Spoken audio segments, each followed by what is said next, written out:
Bonjour, c'est Ursule encore. On est le 4 avril 2024. Alors, je viens sur la trompette aujourd'hui encore et je viens proclamer le retour de notre Seigneur Jésus-Christ. Amen et alléluia, sont tous bénis, sont remplis de sa joie. Amen. Alors, tu es le prochain Christ. Amen. Tu es le prochain Christ.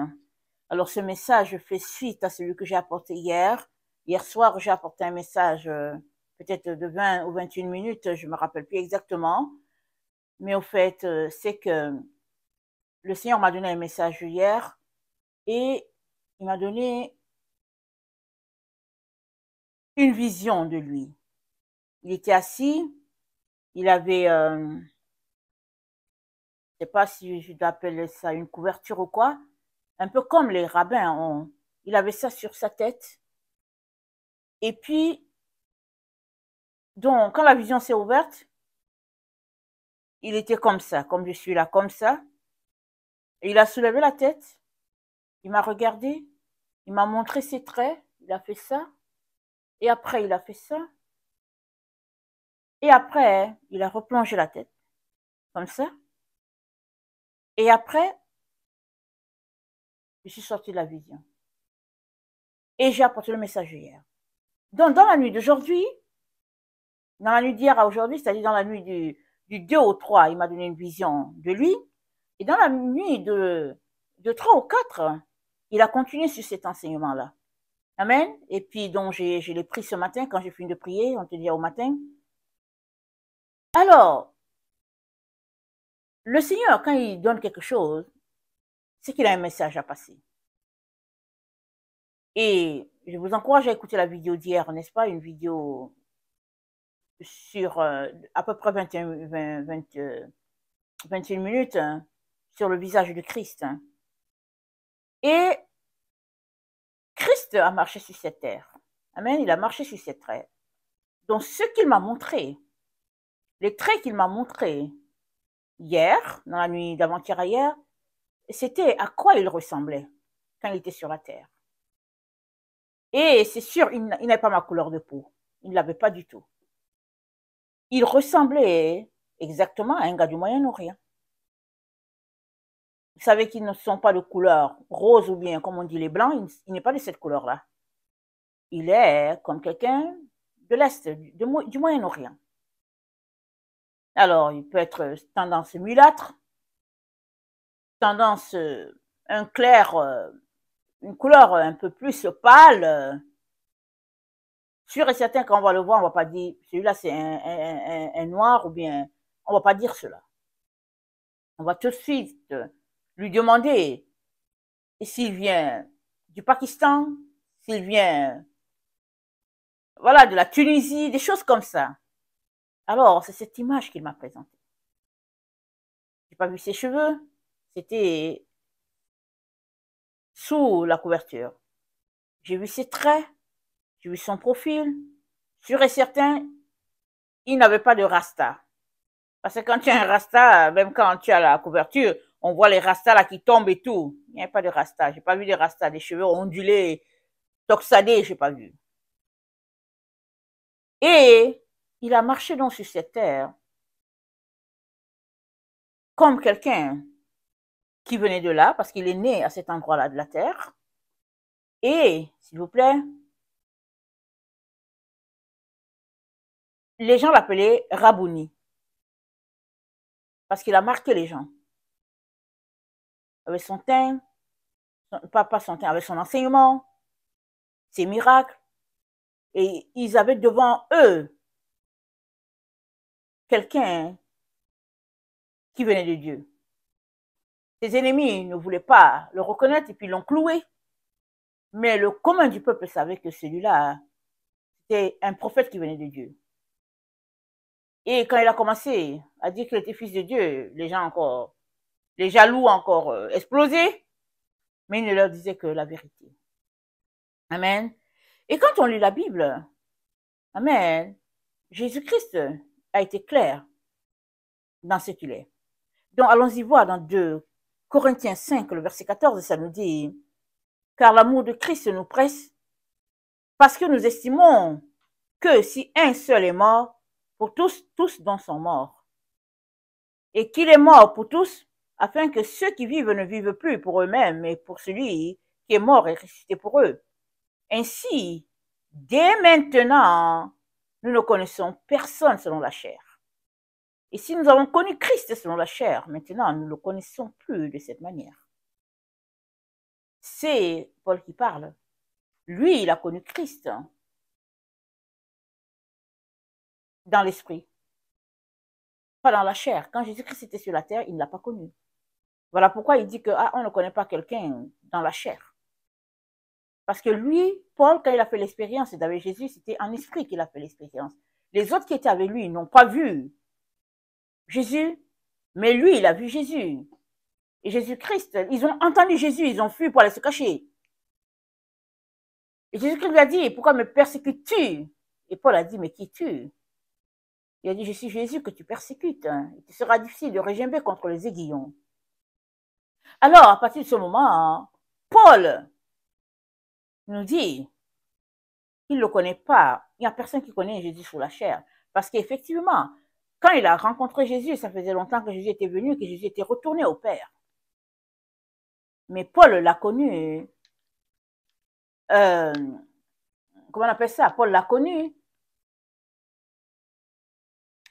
alors que Jésus était dans son état d'esprit. Il s'est révélé à lui et après, bon, les autres ne l'ont pas vu. Quand tu es dans la chair, quand tu viens, tout le monde te voit. Mais quand tu es dans l'esprit, vous pouvez être là, l'autre te voit et les autres ne t'ont pas vu. Généralement, quand les gens sont en train de prier, ils ont des expériences différentes. Alors, on peut être ensemble en train de prier, une personne va voir Jésus, l'autre ne va pas le voir.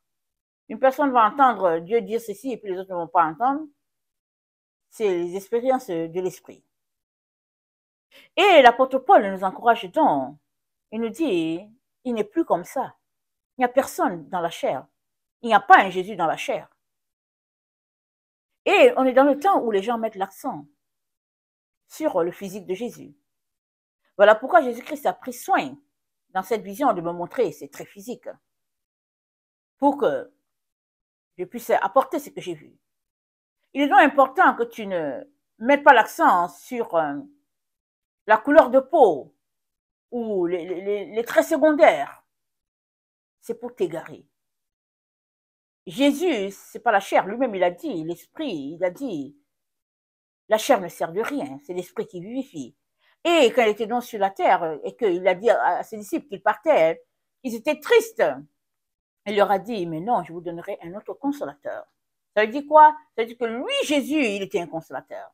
Il dit, je vous donnerai un autre. Amen, je vous donnerai un autre. On voit ça dans Jean 14, verset 15 à 16. Donc, Christ était un consolateur et le Saint-Esprit est venu prendre la place, n'est-ce pas? Et il a aussi dit, il vous est avantageux que je m'en aille. Si je ne pars pas, le Saint-Esprit ne va pas venir. Alors, il vous est avantageux que je parte, et puis il a dit dans Jean 14, le verset 26, il a dit, il vous enseignera toutes choses, il vous rappellera les choses que je vous ai enseignées, et puis il vous enseigne toutes choses. Donc, le Saint-Esprit, qui est l'autre consolateur, parce que Jésus en est un, vient pour révéler le Père, parler du Père, parler du Fils. Il ne vient pas pour parler de lui-même. Il ne vient pas s'exposer pour dire, hey, voilà, voilà. Non, non, non. Il vient pour révéler le Père. Le Saint-Esprit l'a fait. Amen. Alors, on doit comprendre, excusez-moi, que, voilà, là où Jésus met l'accent, il met l'accent sur le fait que l'Esprit de Dieu vient pour nous mettre en communion avec le Père. Voilà pourquoi il était avantageux que Jésus parte, parce que étant dans son corps physique, il est une barrière, parce que le corps, la chair physique, c'est une barrière. Une fois que Jésus-Christ est ressuscité, on savait que les disciples étaient là, la porte fermée, ils avaient peur, Jésus-Christ entrait. Donc il n'y avait plus de limite pour lui. Il était dans un corps glorifié. Voilà pourquoi il a dit, il est avantageux que je parte. Comme ça, je peux être à plusieurs endroits à la fois. Et il est avantageux que je parte parce que Si je ne pars pas, le Saint-Esprit ne va pas venir. Et si le Saint-Esprit vient, il va faire le travail. Et puis le Saint-Esprit, il fait le travail à grande échelle. Amen. C'est pour cela qu'il est esprit. Et dans 1 Corinthiens 3,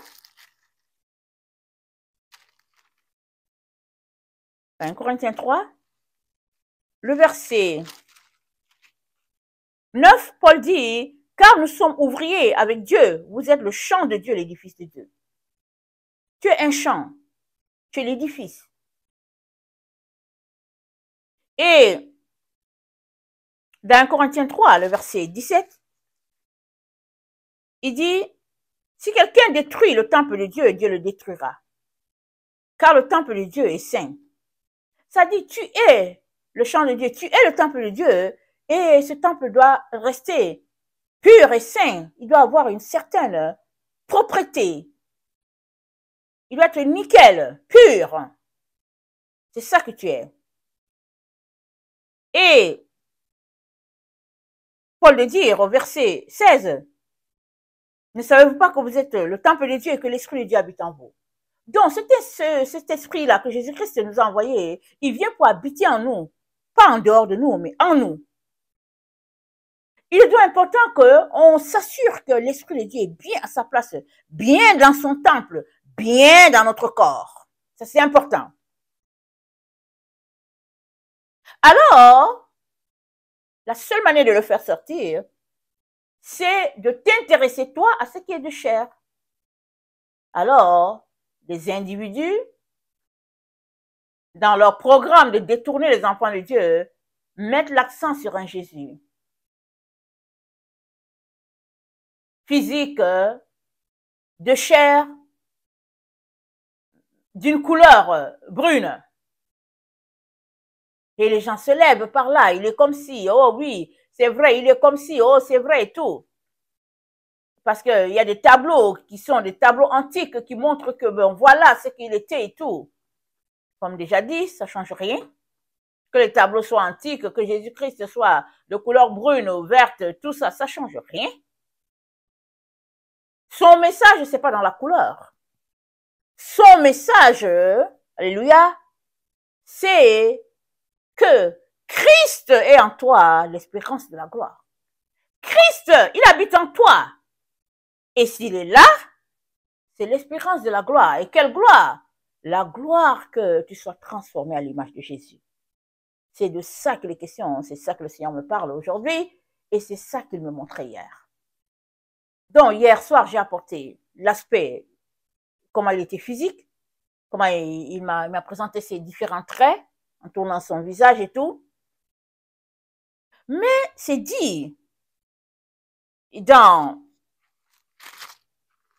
2 Corinthiens 4, voilà le message qui est là, que Jésus-Christ a passé en même temps qu'il me montrait son visage. Dans 2 Corinthiens 4, le verset 3, c'est dit, attendez, c'est pas lui, je vais revenir. C'est,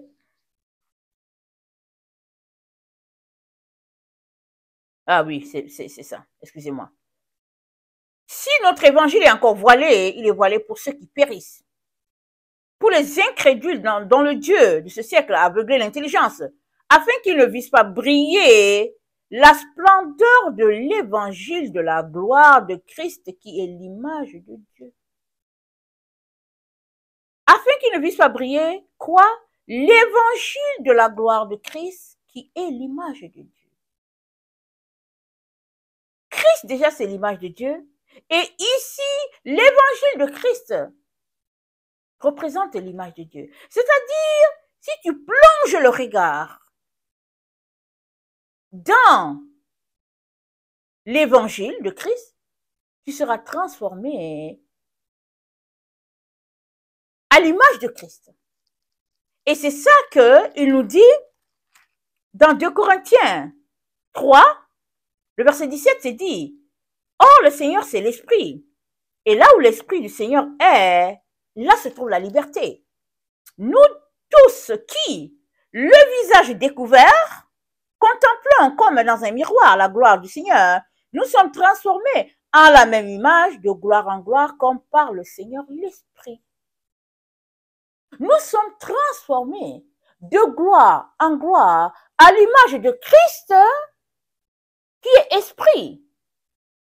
On est transformé à sa ressemblance. Mais c'est dit quoi avant? C'est dit, nous tous qui le visage découvert. Le visage de Jésus était découvert. Il y avait une couverture qui était là, mais son visage était découvert.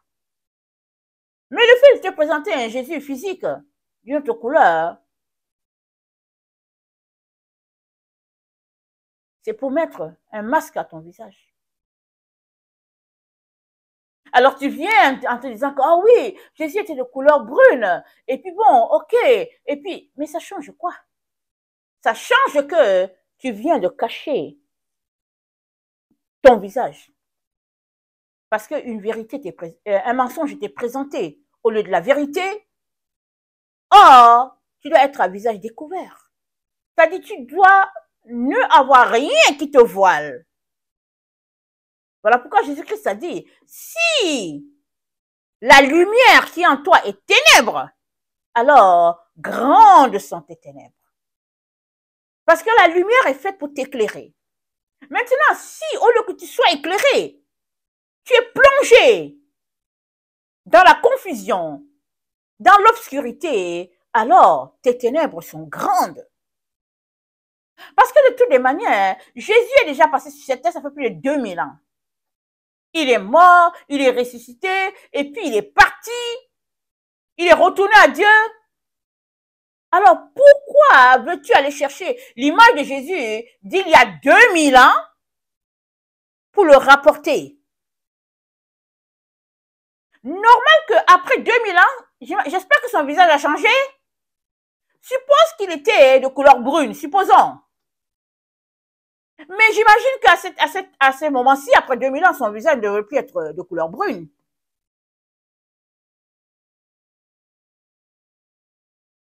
J'espère que vous me comprenez. Il est important que nous puissions mettre les choses au bon endroit. Il est aussi important d'aller regarder en profondeur pourquoi est-ce que le message de la couleur de Jésus t'intéresse-t-il tant? Peut-être as-tu subi le racisme, peut-être as-tu subi le rejet, peut-être es-tu dans un lien d'orgueil, moi je ne sais pas, et que tu compenserais ta situation en sachant que Jésus-Christ est de couleur brune. Il y aura une compensation à ton niveau. Mais ça, c'est l'orgueil. Ça ne va pas t'aider, ça ne va pas te délivrer, ça ne va rien faire. Sinon que de t'enfoncer davantage et au lieu que ton visage soit découvert, ton visage sera plutôt voilé, caché par un voile de ténèbres qui vient s'abattre sur toi, sur l'humanité. C'est ça qu'ils sont en train de faire. Voilà pourquoi le Seigneur ne fait que revenir sur ce message-là. Et en particulier, pour la population de couleur brune, comme moi, et on sait qu'ils sont localisés en Afrique, on sait qu'ils sont localisés dans les Caraïbes. Bon, aujourd'hui, on sait que le monde est disparate, mais toujours est-il que ils originent de là. Alors, avec tout ce qu'ils ont vécu, ils peuvent être portés en disant, ah oui, ok, on a notre Jésus. Au fait, le vrai, il s'identifie à nous. Mais tout cela, ça remonte au problème d'esclavage. Mais, je l'ai déjà partagé ici, le peuple noir, c'est pas le seul peuple qui a vécu l'esclavage. Excusez que je dise la vérité. Plusieurs peuples ont vécu l'esclavage. Beaucoup de peuples. Allez lire l'histoire du monde. Vous allez voir que il y a beaucoup de gens qui ont vécu l'esclavage. Beaucoup, beaucoup, beaucoup. Mais le focus est gardé, est gardé sur le peuple de couleur brune qui a vécu l'esclavage et puis, etc. Et puis, finalement, c'est un message qui, au lieu de les élever, les abat. C'est un message qui les écrase. Parce que le passé est passé. Peut-on avancer?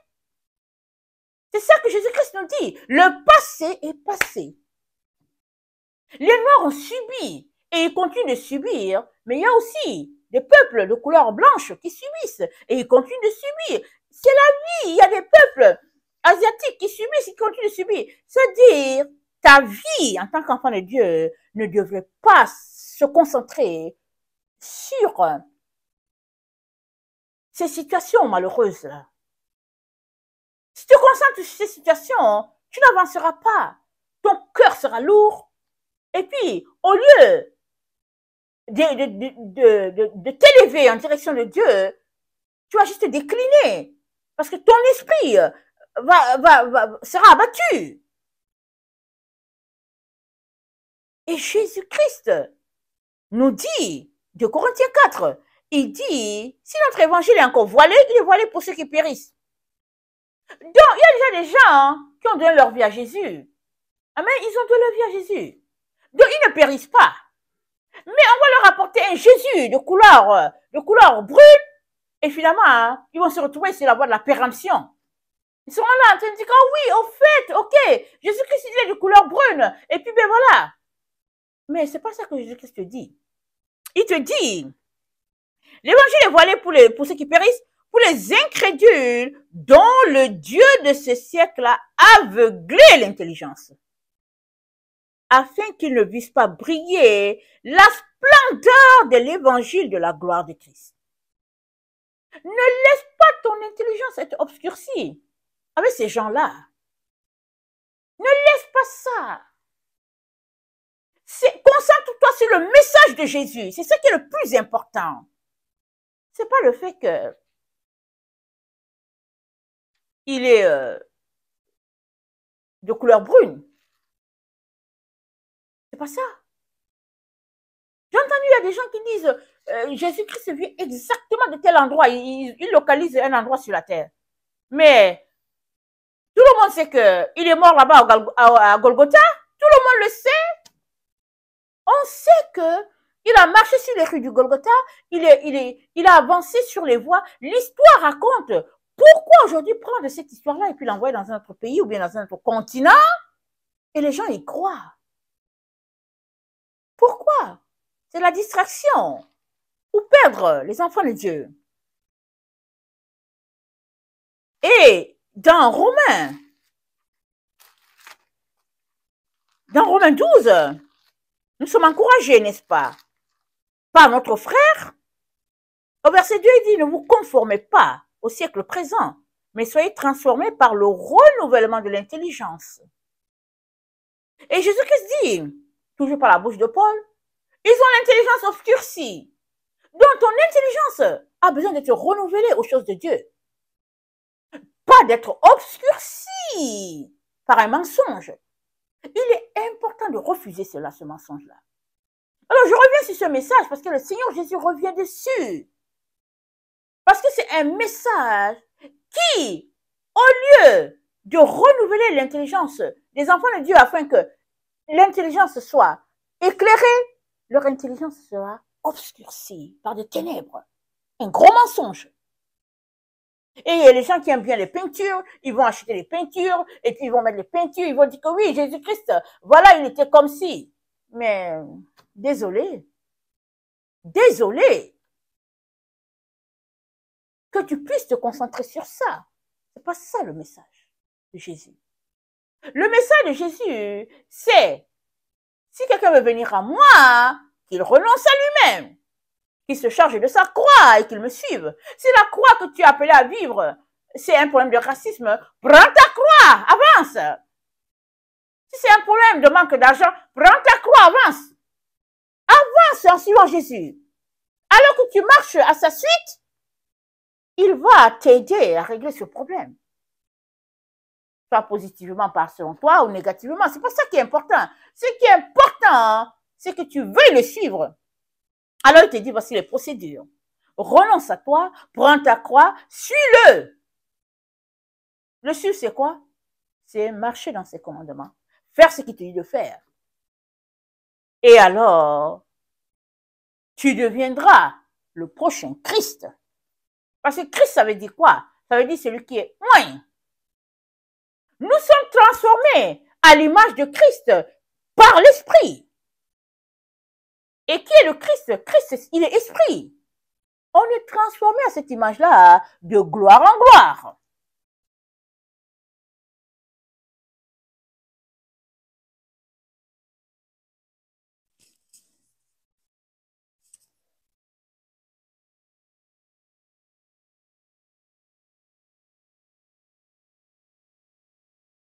Le monde doit voir Christ en toi. Parce que tu es appelé à être le second Christ.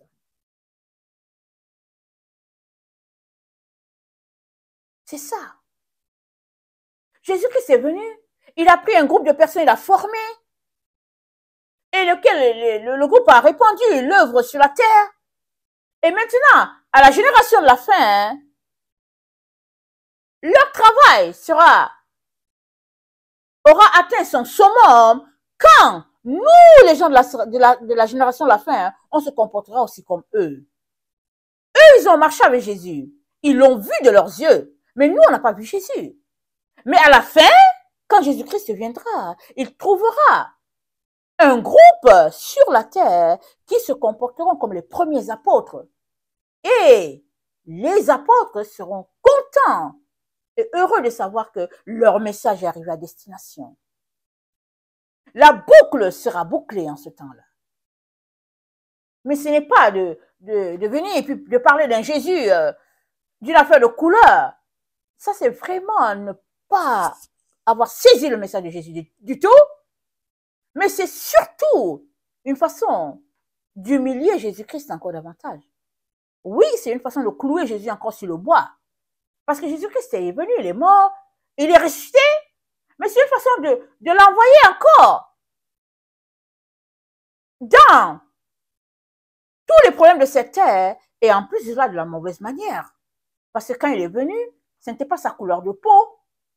Pourquoi est-ce qu'on veut lui coller une couleur de peau qui n'est pas du tout la sienne?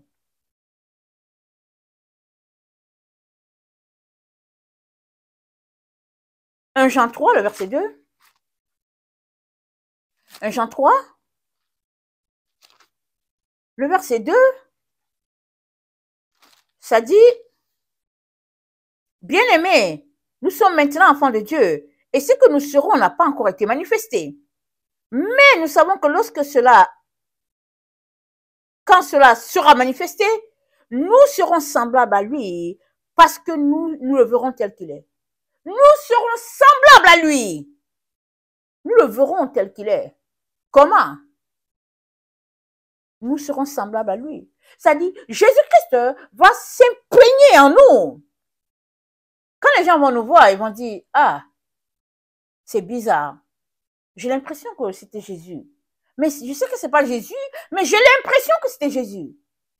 Parce que tu auras revêtu l'image de Christ. Voilà pourquoi il avait la tête comme ça. Il y avait quelque chose d'ouvert devant lui, la parole de Dieu.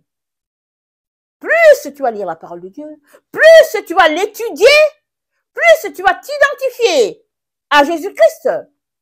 Par le Saint-Esprit, tu seras transformé, tu vas ressembler à Jésus dans tes actions, dans ta parole, dans ta façon de faire.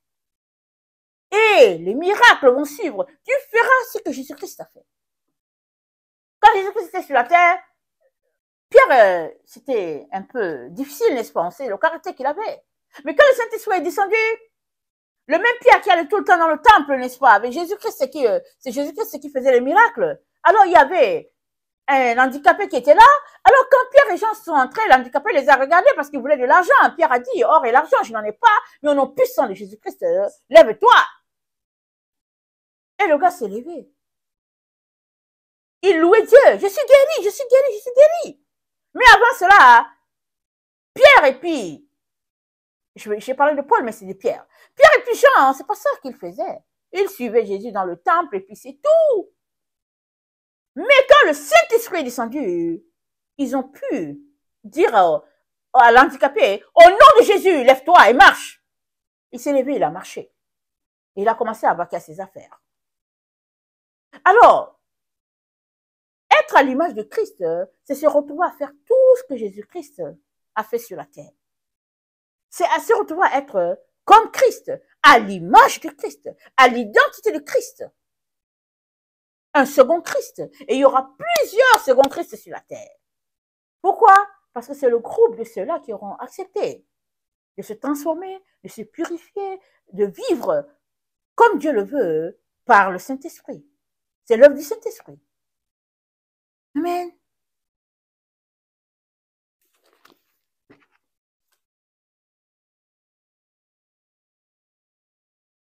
Alors l'ennemi pousse l'humanité à se tourner vers le faux.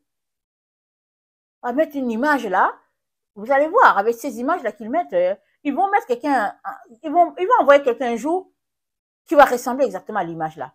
Quand ils commencent à faire une image comme ça, à dire que bon, vous voyez quelqu'un de couleur brune, avec des dreadlocks et puis des choses comme ça sur la tête, c'est parce qu'ils ont déjà une personne en tête. Ils ont déjà dans leur plan quelqu'un en tête. À un moment donné, ils vont dire, ouais, Jésus-Christ est venu parce qu'ils sont tellement remplis de magie, de sorcellerie et de toutes sortes de, comment on appelle ça, de transformation. Ils transforment les gens. Tu es là comme ça et puis tu regardes, tu dis, mais attends, est-ce que c'est Norbert?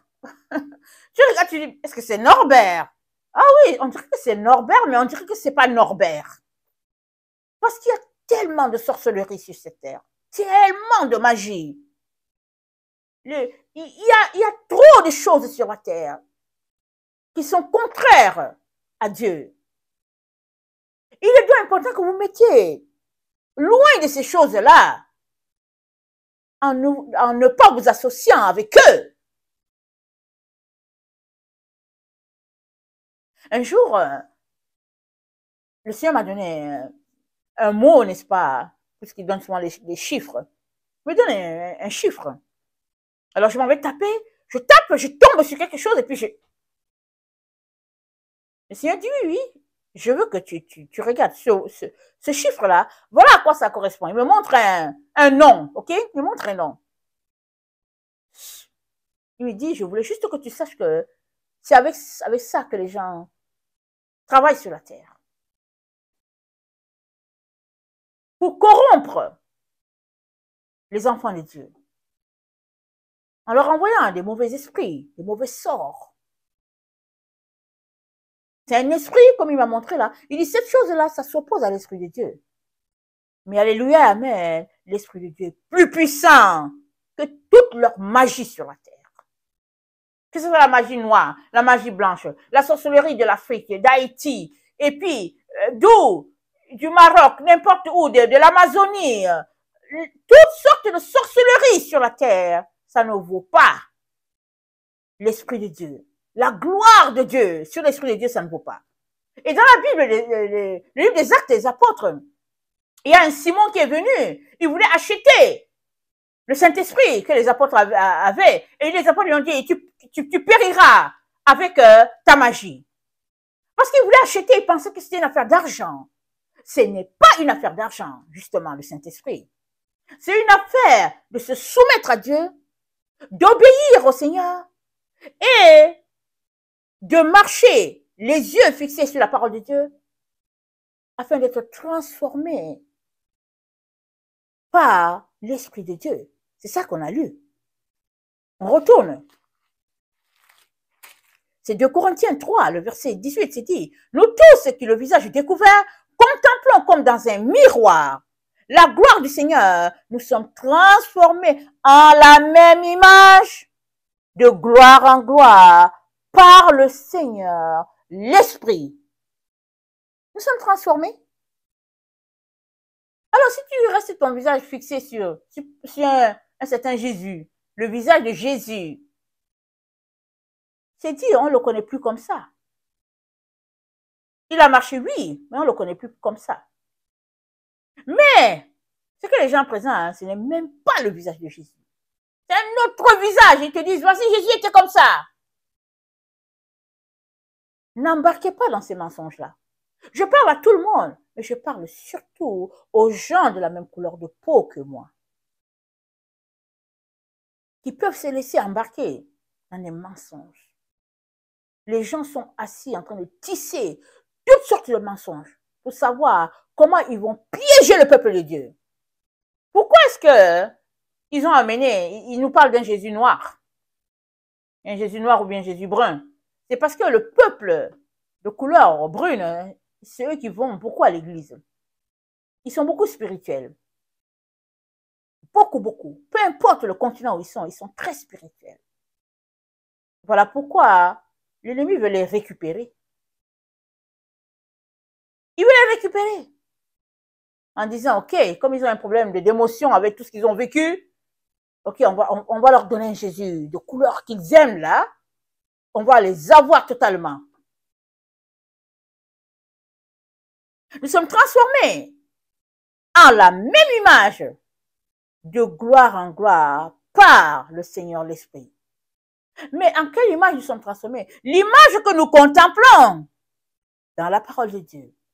L'image que nous contemplons, que nous saisissons, qui nous transforme, alors on ressemble à cette image-là que nous voyons.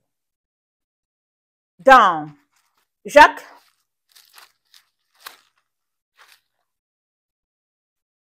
Jacques 1, le verset 23, c'est dit,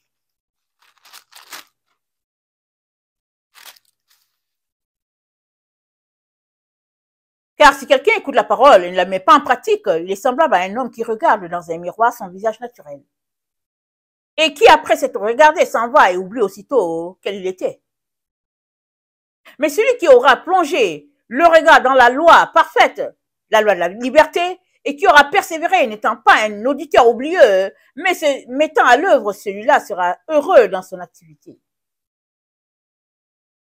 Ça dit quoi? Quand tu lis, tu tombes sur quelque chose que tu ne pratiques pas, alors dis au Seigneur de t'aider à pratiquer ce que la parole de Dieu dit. Mets en pratique les lois de Dieu, les préceptes de Dieu, et tu seras transformé à l'image de Christ, parce que c'est comme ça que Christ a fait. Voilà pourquoi les pharisiens ont dit, mais attends, comment il connaît les Écritures, lui qui n'a pas étudié? Mais eux, ils pensaient que leur école, c'est juste la finalité. Mais Jésus étudiait les Écritures. Il étudiait tout le temps.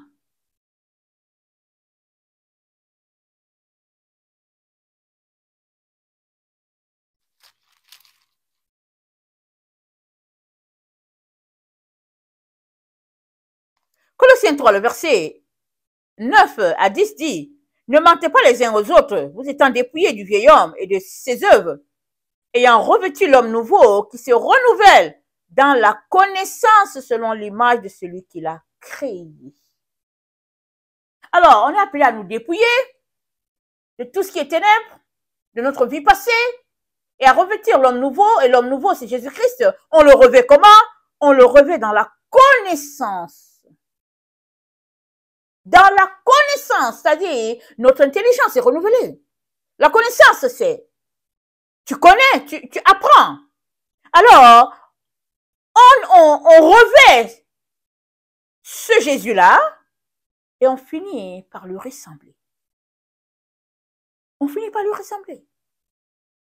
Et dans la même vie, quand tu vois quelqu'un qui change, suppose que tu connaissais une personne qui avait un caractère de bonté et que la personne change, elle devient méchante, cela s'imprègne sur la personne. Tu regardes la personne, tu dis, mais attends, est-ce que c'est la personne qui dit, mais attends, c'est bizarre. C'est bizarre, on dirait que la personne a changé. Mais pourquoi la personne a changé? Avant, dans la personne, c'était la douceur. Maintenant, c'est la méchanceté. Normal que la personne change. Les traits, la frustration, et puis voilà. Le visage de la personne change. Il y a des gens, dès que tu les vois, on dirait des bébés. Pourquoi? La douceur qui est en eux. La gloire de Dieu qui resplendit. Le calme. Voilà. Et toi, si tu passes ton temps à étudier la parole de Dieu, être dans la présence de Dieu s'imprègne sur toi. Et les gens vont dire, mais on ne sait pas, mais on dirait qu'il y a quelque chose. On ne sait pas, mais on dirait un saint. On dit, ah, mais on dirait que c'est comme si c'est Jésus.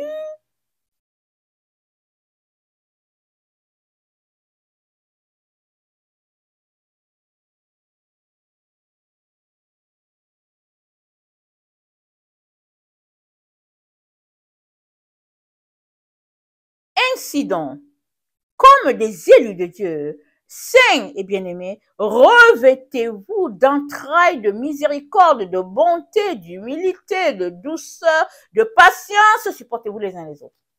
Voici les traits de caractère de Jésus: la miséricorde, la compassion, la bonté, la douceur, l'humilité, la patience.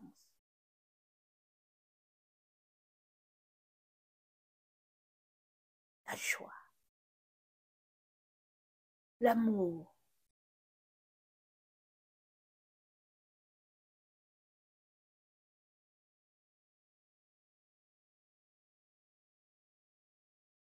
Il est temps, chers frères, chères sœurs, il est temps qu'on puisse refuser ouvertement tout ce que les gens nous présentent. Tout de suite, tu dis à la personne, non, non, non, je ne veux pas. Je ne veux pas, je veux étudier, je veux connaître mon Jésus. Et la Bible dit quoi? La lettre tue, mais l'esprit vivifie. Donc, si tu te concentres juste sur un Jésus intellectuel, tu n'avanceras pas avec lui non plus. Mais si tu apprends à connaître Jésus, alors tu joindras l'écriture à la personne. Et c'est là où il y a parfaite harmonie. Voilà pourquoi, dans la vision que Jésus-Christ m'a montrée, il était là, il avait la tête courbée, et il étudiait les Écritures. Et il avait quelque chose sur la tête. Et quand tu es couvert, ça représente la gloire de Dieu. Il était un peu vraiment comme l'image des rabbins là qu'on connaît. Alors, il est important que, en tant qu'enfant de Dieu, tu puisses te concentrer sur ce qui est important et essentiel. Et que tu puisses laisser aller toutes les autres choses, les distractions. Et Jésus-Christ, ce n'est pas c'est pas par le physique qu'il t'a sauvé. Oui, son physique a été frappé, chicoté, cloué au bois. On peut dire, oui, le physique a été cloué au bois. Mais avant que le physique soit cloué au bois, il a apporté un message. Il a dit heureux les miséricordieux. Il a dit heureux les débonnaires. Il dit heureux ceux qui souffrent. Parce que voilà ce qui va leur arriver. Heureux ceux-là qui sont persécutés maintenant. Voilà ce qui va leur arriver. Le message de Jésus, c'était un message d'espoir. Un message de vie pour ceux qui l'écoutaient. Ce n'était pas un message concentré sur le fait que, bon, voilà, il était de telle couleur, et puis il avait souffert, et puis un type de peuple va dire, ah oui, nous aussi on avait souffert, oui, c'est notre Messie, et puis il est important de sortir de là. Du véhicule des identités liées à la peau. Ça, jamais ça réglera un problème. Je termine. Il y a un pasteur qui a vécu quelque chose. Il s'est retrouvé au ciel. Et après s'être retrouvé au ciel, il s'est encore retrouvé ici sur la terre. Amen. C'est un livre que j'ai lu il y a quelques années, n'est-ce pas? Et puis, c'était vraiment quelque chose, c'est comme, il a vécu, il était à un moment donné sur la terre, et il s'est retrouvé au ciel, et du ciel, il est revenu sur la terre. Et lui-même, il dit qu'il avait la difficulté à expliquer. Les gens le regardaient, ils se disaient, mais qu'est-ce qui se passe? Et le Seigneur lui a dit, je t'ai amené ici pour te présenter quelque chose. Donc, il a vu le ciel et tout, il était vraiment... il était là en mission, parce qu'après, il fallait qu'il écrive un livre. Mais il a dit que quand il est arrivé au ciel, il est arrivé, il dit, quand tu arrives au ciel, tu reconnais les gens. Mais il dit qu'il connaissait un gars, parce que ce monsieur, il a vécu au temps de l'esclavage, ok? Il a vécu au temps de l'esclavage. Donc, il savait que les gens de la même couleur de peau que moi, c'est des gens qui souffraient. Alors, il connaissait un de ce temps-là, mais il ne savait pas que le gars était mort. Donc, il arrive au ciel, il voit le gars, il dit, mais attends, il dit je sais que c'est lui, mais il dit, mais je ne comprends pas pourquoi sa peau est comme ça. Alors, il vient à côté, et puis le gars lui dit que oui, oui, c'est moi.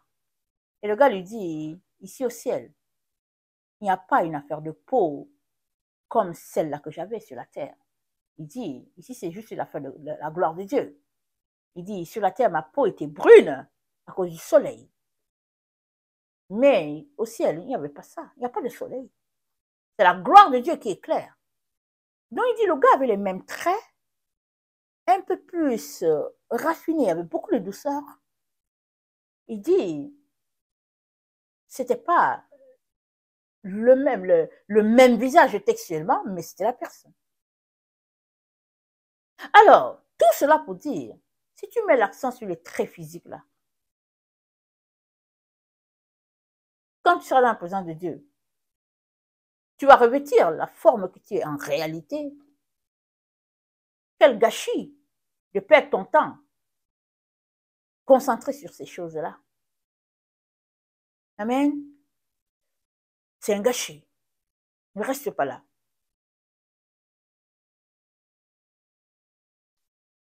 Je terminerai en lisant Colossiens 3, le verset 16, que la parole de Christ habite parmi vous abondamment.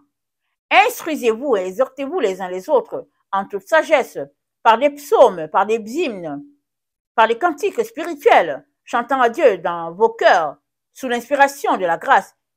Et quoi que vous fassiez en parole et en œuvre, faites tout au nom du Seigneur Jésus-Christ en rendant par lui des actions de grâce à Dieu le Père.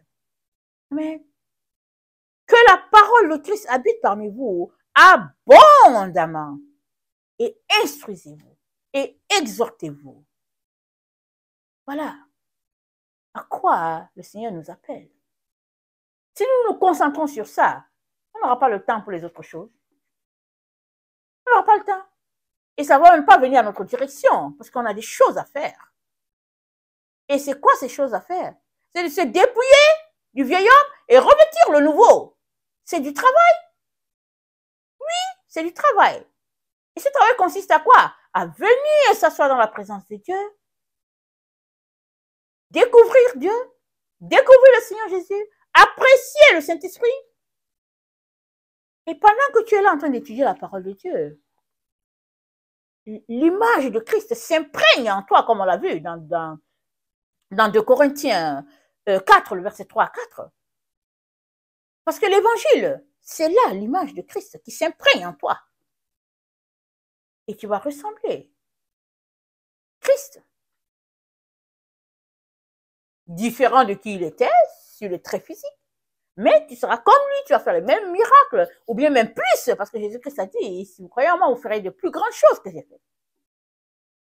Tu te retrouveras à faire ce à quoi Dieu t'a appelé.